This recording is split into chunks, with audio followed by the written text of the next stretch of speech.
নমস্কার বন্ধুরা, আমি মুনমুন কিচেনে আপনাদের সবাইকে স্বাগত। আজকে আমি দারুণ একটা স্ন্যাক্সের রেসিপি আপনাদের সঙ্গে শেয়ার করব। বৃষ্টির দিনে এরকম যদি স্ন্যাক্স থাকে তাহলে বাজার থেকে চপ, সিঙ্গাড়া, কচুরি কিছুই খেতে ইচ্ছে যাবে না। একবার এইভাবে বানিয়ে দেখুন, বাজারে চপ, সিঙ্গাড়া, কচুরি ফেলে আপনারা এই রেসিপিটাই বারবার বানিয়ে খাবেন। তো তার জন্য প্রথম থেকে শেষ পর্যন্ত ভিডিওটা দেখার অনুরোধ রইল। আর কেমন হলো কমেন্ট বক্সে জানাতে একদম ভুলবেন না। তো চলুন ভিডিওটা শুরু করি। তো এখানে দেখুন, এই রেসিপিটা তৈরি করার জন্য আমি এখানে বেশ কিছুটা পরিমাণ সয়াবিন ভিজিয়ে তাকে একদম ছোট্ট ছোট্ট করে ঠিক কিমার মতো করে কেটেছি। যেমন মাংসের কিমা হয় ঠিক সেইভাবেই কিন্তু সয়াবিনগুলোকে কেটে নিয়েছি। এটা আমি অফ ক্যামেরাতে করেছি, নাহলে ভিডিওটা অনেক বড় হয়ে যেত। তো এখন এই সয়াবিনগুলোকে কুচো করে নিয়েছি। এবার এই সয়াবিনটাকে ভালো করে ভেজে নিতে হবে। তো গ্যাসের উপর বেশ কিছুটা পরিমাণে দিয়ে দিয়েছি রান্নার সাদা তেল। কড়াই বসিয়ে, আর কড়াইয়ে তেলটা গরম হয়ে গেলে ওর মধ্যে সামান্য দিয়ে দিলাম লবণ, আর একটু দিয়ে দেব সামান্য হলুদের গুঁড়ো। এতে করে সয়াবিনগুলো যখন ভাজবো ভীষণ সুন্দর একটা কালার আসবে। তো তেলটা গরম হয়ে যেতে সয়াবিনের ওই কিমাগুলো এখন ওই তেলের মধ্যে দিয়ে ভালো করে নাড়াচাড়া করে ভেজে নেব।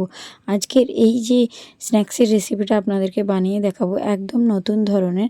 আশা করছি আপনাদের রেসিপিটা খুবই ভালো লাগবে। তো দেখুন, এখানে সয়াবিনটা মোটামুটি আমি কিন্তু ভেজে নিচ্ছি, যাতে সয়াবিনের মধ্যে কোনো রকম কাঁচা গন্ধ না থাকে। ভীষণ সুন্দর একটা লালচে করে এই সয়াবিনগুলোকে ভেজে নিতে হবে, কারণ প্রথমেই আমি পুরটা তৈরি করা আপনাদেরকে দেখিয়ে দিচ্ছি এই কারণেই, যাতে পুরটা ঠান্ডা হতে কিছুটা সময় দিতে হবে।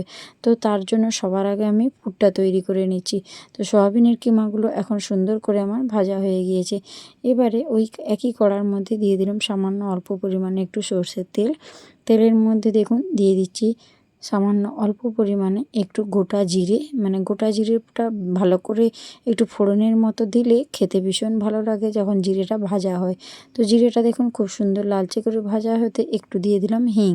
সামান্য অল্প পরিমাণে হিংটা দেবেন, যেহেতু এটা নিরামিষ রেসিপি হচ্ছে, হিংয়ের ফ্লেভারটা ভীষণ ভালো আসে। আর যে কোনো কচুরি বলুন আর কোনো রকম খাস্তা মুচমুচে জিনিস বলুন, তাতে যদি একটু হিং দেওয়া হয় খেতে ভীষণ ভালো লাগে। এবারে আমি যখন হিংটা আর জিরেটা ভালো করে ভেজে নিয়েছি, তখন এর মধ্যে দিয়ে দিলাম সামান্য অল্প পরিমাণে একটু আদা বাটা। আদা আর কাঁচা লঙ্কা আমি বেটে নিয়েছিলাম, সে আদা কাঁচা লঙ্কা বাটাটা দিয়ে ভালো করে কষিয়ে নিচ্ছি, যাতে আদার কাঁচা গন্ধটা চলে যায়। তো এখন আদার বাটিটা ধুয়ে একটু জল দিয়ে দিলাম, দিয়ে ভালো করে এবার আদাটাকে কষিয়ে নিতে হবে, যাতে আদার কাঁচা গন্ধটা না থাকে। তো এখন এখানে কিছু গুঁড়ো মশলা দিচ্ছি, যেটা জেনুইনই সকলের বাড়িতে থাকে। একটু হাফ চামচ লঙ্কার গুঁড়ো, হাফ চামচ হলুদের গুঁড়ো, হাফ চামচ ধনিয়ার গুঁড়ো।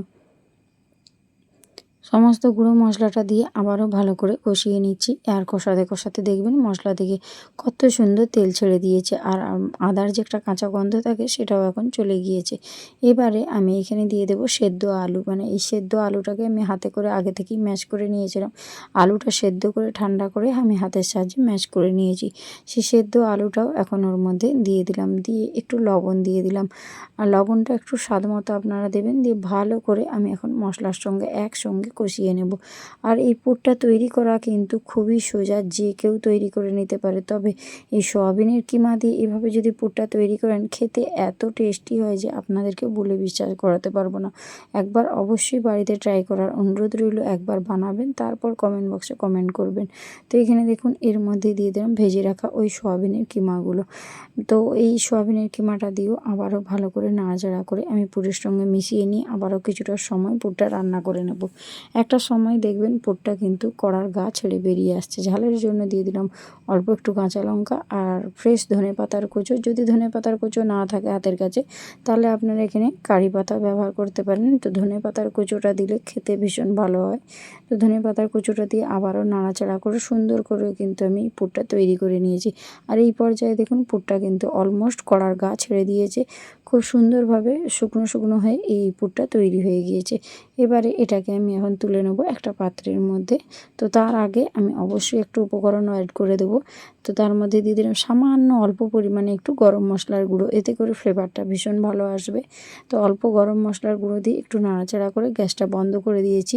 এখন আমি এই গরম কড়ার মধ্যেই শুধু গরম মশলাটা দিয়ে একটু নাড়িয়ে চাড়িয়ে মিশিয়ে নিলাম। এবারে এই পুরটাকে তুলে নেব একটা অন্য পাত্রের মধ্যে।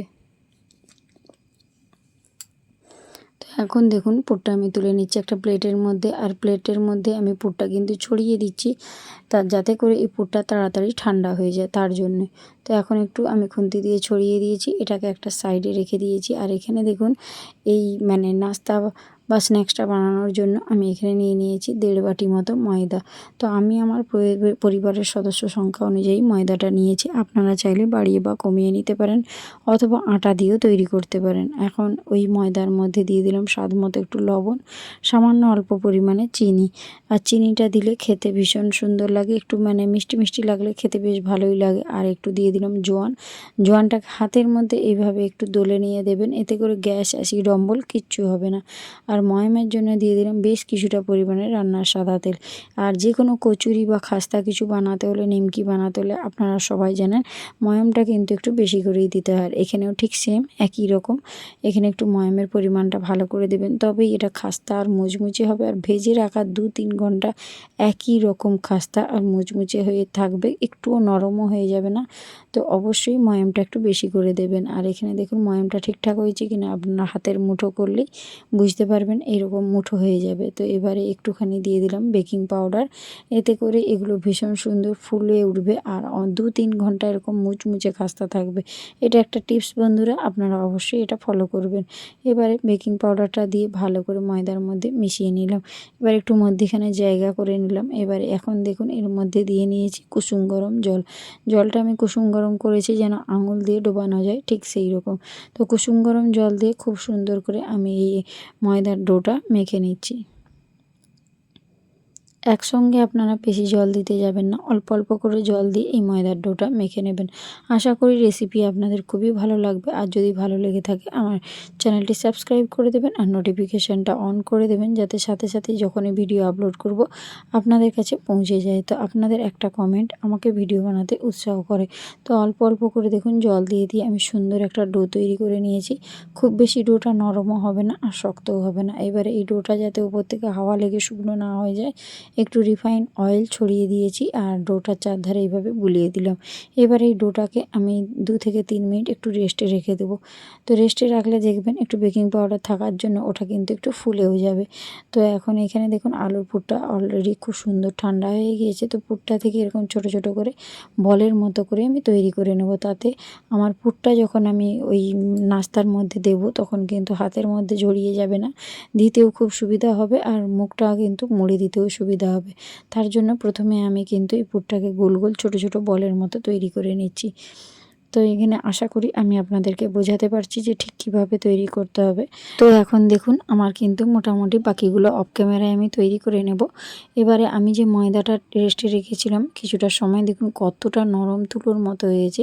এবারে এখান থেকে আমি কিন্তু ছোট ছোট করে লেচি কেটে নেব, মানে ঠিক যেভাবে লুচি তৈরির সময় আমরা লেচিটা কাটি ঠিক সেইভাবেই কেটে নিচ্ছি। তো আমি সবটা হয়তো আপনাদেরকে বলে বোঝাতে পারছি না, কিছুটা জিনিস আপনাদেরকে দেখে বুঝে নিতে হবে যে ঠিক কীভাবে তৈরি হচ্ছে। তো এইভাবেই ছোট্ট ছোট্ট করে লেচিগুলো আমি কেটে নিচ্ছি। দেখুন প্রত্যেকটা সাইজ কিন্তু একই রকম হবে, ছোট বড় করবেন না, তাহলে দেখতে ভালো লাগবে না। এখানে দেখুন সব কটা লেচি অফ ক্যামেরায় কেটে নিয়েছিলাম। এবার এই লেচিগুলোকে আমি হাতের সাহায্যে পাকিয়ে নিচ্ছি। যখন রুটি বা পরোটা তৈরি করি ঠিক এইভাবেই কিন্তু আমরা পাকিয়ে নিই, এটা আপনারা সবাই জানেন। তো আমিও ঠিক সেই একই রকমভাবে করছি। এবারে সবগুলোই একই রকমভাবে আমি পাকিয়ে নেব অফ ক্যামেরাতে। তো কতকগুলো আমি তৈরি করে আমি আপনাদেরকে দেখিয়ে দিচ্ছি, আর বাকি যেগুলো রয়ে গেছে এগুলো অফ ক্যামেরায় পাকিয়ে নিয়েছিলাম দেখুন। এবারে এখান থেকে একটা একটা করে লেচি নিয়ে আমি ঠিক বাটির মতো তৈরি করব, মানে ঠিক মানে যেভাবে বাটি মনে হয় সেই রকমই করুন, ছোট্ট একটা বাটি তৈরি করে নেব। এরকম হাতের মধ্যে ঘুরিয়ে নিলেই দেখবেন একদম পাতলা হয়ে একটা বাটি তৈরি হবে। এবারে আমি যে একটা একটা করে গোল বলের মতো তৈরি করেছিলাম, পুরের বলগুলো একটা করে ভেতরে বসিয়ে দিলাম, দিয়ে মুখটা কিন্তু খুব সুন্দর করে লক করে সিল করে দিলাম। আর এভাবে ওপর থেকে এরকম একটু চেপে দিলাম যাতে পুরটা চারধারে ছড়িয়ে যায়, নচেত এক জায়গায় পুরটা জমা থেকে যাবে। তো এইভাবে দেখুন একটা আমার তৈরি হয়ে গেল। আপনাদের বোঝার সুবিধার্থে আমি আরও কতকগুলো আপনাদেরকে বানিয়ে দেখিয়ে দিচ্ছি। তো সবগুলো তো দেখানো সম্ভব নয়, তারা ভিডিওটা অনেক বড় হয়ে যাবে। তো তার জন্য আমি কতকগুলো আপনাদেরকে তৈরি করে দেখিয়ে দিচ্ছি। তো একই রকমভাবে দেখুন আমি আবারও একটা তৈরি করে নিচ্ছি। তৈরি করার পর মুখটা মুড়ে দেওয়ার পর হাতের সাহায্যে এইভাবে চারধারে ছড়িয়ে দেবেন, তাহলে পুরটাও চারধারে ছড়িয়ে যাবে। তো এখানে অফ ক্যামেরাতে সবগুলোই আমি তৈরি করে নিয়েছি। তো চলুন এগুলোকে বেশ সুন্দর করে ভেজে নিতে হবে। তার জন্য গ্যাসের উপর একটা কড়াই বসিয়ে বেশ কিছুটা পরিমাণে রিফাইন অয়েল দিয়ে দিয়েছি। এবারে তৈরি করে রাখা এই স্ন্যাক্সগুলোকে একে একে তেলের মধ্যে দিয়ে দিচ্ছি। তো সবগুলো তো একসঙ্গে দিয়ে একসঙ্গে ভাজা যাবে না, আমি 2 স্টেপে এগুলোকে ভেজে নেব। তো প্রথম ব্যাচে যতগুলো সম্ভব ততগুলো আমি ভেজে নিচ্ছি। এবারে প্রথমে দেওয়ার পর তেলটা একটু উপর দিকে এইভাবে ছড়িয়ে দেবেন, তাহলে দেখবেন একটু কড়ার গায়ে লেগেও যাবে না, আর এইগুলো কি সুন্দর হয়ে ফুলেও যাবে। আর এভাবে একটু একটা সাইড লালচে হয়ে যেতে আমি অপর সাইডটা উল্টে নিয়েছি, আর উল্টে পাল্টে দুটো সাইড লাল লাল করে ভেজে নেব, ঠিক যেমন করে কচুরি ভাজে। তো বাজার থেকে সবসময় কেন চপ সিঙ্গাড়া কচুরি কিনে আনবেন, আর বাজারের কিন্তু বেশি জিনিস খাওয়া একদম ভালো নয়। তার জন্য বাড়িতেই যদি এইভাবে বানিয়ে নেন, আর বিশেষ করে বৃষ্টির সময় কেউ যখন বাইরে বেরোতে পারবে না, আপনারা বাড়ির সকলকে এরকম বানিয়ে চমকে দিতে পারেন। তো এখানে দেখুন উল্টে পাল্টে খুব সুন্দর লাল লাল করে আমার কচুরিগুলো ভাজা হয়ে গিয়েছে। তো এবারে আমি সবগুলোকে তেল ঝারিয়ে তুলে নিচ্ছি। দেখুন দেখতে কতটা লোভনীয় হয়েছে। এবারে এগুলোকে একটা অন্য পাত্রে রেখে দিচ্ছি। তার সেম প্রসেসে বাকি যেগুলো রয়েছে সেগুলো আমি ভেজে নেব। তো আমি আবারও একবার কিছু ভেজে আপনাদেরকে দেখিয়ে দিচ্ছি, যাতে আপনাদের বুঝতে কোনো অংশ অসুবিধা না হয়। দ্বিতীয় ব্যাচে আমি কিন্তু একই রকমভাবে কতকগুলো দিয়ে দিয়েছি, আর দিয়ে দেওয়ার পর সেম প্রসেসে উল্টে পাল্টে এগুলোকে ভেজে নিতে হবে। আর আশা করছি আপনাদের ভিডিওটাতে বুঝতে কোনো সমস্যা হয়নি। বৃষ্টির দিনে একবার বানিয়ে দেখুন বন্ধুরা, 100% গ্যারেন্টি আপনাদের পরিবারের সকলের খুব পছন্দ হবে, আর বারবার আপনাকে এই রকমই বানানোর জন্য অনুরোধ করবে। আমার পরিবারের তো সকলের ভীষণ পছন্দ হয়েছিল, আশা করি আপনাদের পরিবারেরও সবার খুব পছন্দ হবে। একদম ইউনিক ধরনের একটি কচুরি রেসিপি, আর বিশেষ করে এটা নিরামিষ, যে কোনো নিরামিষের দিনেও আপনারা এইভাবে বানিয়ে নিতে পারেন। তো একই রকমভাবে আমার দ্বিতীয় ব্যাচের যে কচুরিগুলো সেগুলোও কিন্তু সুন্দর ভাজা হয়ে গিয়েছে। আর দেখুন বন্ধুরা কালারটা কত সুন্দর এসেছে, একদম মুচমুচে হয়েছে। আর একটা কথা বলি, এগুলো যখন ভাজবেন গ্যাসের ফ্লেমটা লো ফ্লেমে রেখে ভাজবেন, তবে ভেতর থেকে সুন্দর হয়ে ভাজা হবে। দেখুন বন্ধুরা দেখতে কতটা সুন্দর হয়েছে, লোভনীয় হয়েছে, কালারটাও দেখুন কত সুন্দর এসেছে। আর এই রকম যদি গরম গরম কচুরি থাকে তাহলে কিন্তু বিকেলের সন্ধে সময় চায়ের আড্ডাতেও বেশ জমে যাবে। এবারে আমি একটা কেটে আপনাদেরকে অবশ্যই ভেতরটা দেখিয়ে দেবো। তার আগে দেখুন এগুলো কতটা মুচমুচে হয়েছে, দেখতে কত সুন্দর লাগছে। একটু হাতের সাহায্যে এইভাবে ভেঙেও দেখিয়ে দিচ্ছি, দেখুন দেখতে কতটা সুন্দর হয়েছে। দেখুন দেখতে কতটা সুন্দর, একদম ভেতরটা পুরে ঠাসা। তো এবারে দেখুন একটু সসের সঙ্গে পরিবেশ। আশা করি আপনাদের রেসিপিটি ভালো লেগেছে। তো আজ আসি বন্ধুরা, টাটা বাই বাই, সুস্থ থাকবেন।